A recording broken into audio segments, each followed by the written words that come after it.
জুলাই অভ্যুত্থানের পর বাংলাদেশকে যেন কোনোভাবেই স্বাভাবিকভাবে গ্রাহ্য করতে পারছে না ভারত। নিরাপত্তা ঘাটতি আর সামরিক সক্ষমতা বাড়ানোর অজুহাতে বাংলাদেশের ঘাড়ে নিঃশ্বাস ফেলার মতো স্পর্শকাতর জায়গায় নতুন সেনাঘাঁটি স্থাপন করছে ভারতীয় সেনাবাহিনী।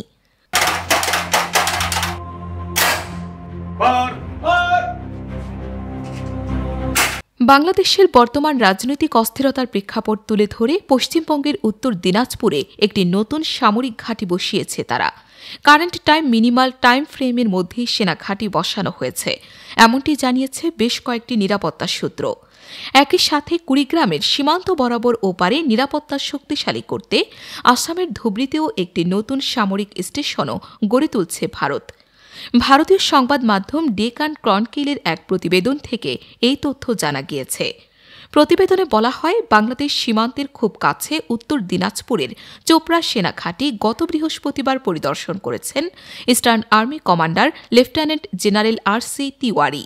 সামাজিক মাধ্যম এক্সে ইস্টার্ন কমান্ড পোস্টের বরাতে জানা যায়, চোপড়া ডিফেন্স ল্যান্ডে মোতায়েন করা ব্রহ্মাস্ত্র কর্পস এর সেনাদের পরিদর্শন করেছেন army command eastern lieutenant general RC. Tiwari.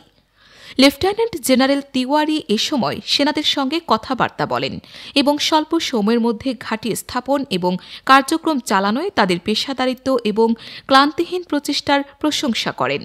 পাশাপাশি উদ্ভূত যে কোনো নিরাপত্তা চ্যালেঞ্জের ক্ষেত্রে তাদেরকে অপারেশনাল প্রস্তুতি এবং সক্রিয় থাকার জন্য সর্বোচ্চ আহ্বান জানান। এছাড়াও আর.সি. তিওয়ারি ধুবড়ীর বামুনিগাঁওয়ের লাসেট বরফুকান মিলিটারি স্টেশনের ভিত্তিপ্রস্তর স্থাপন করেন। ডেস্ক রিপোর্ট, বার্তা বাজার।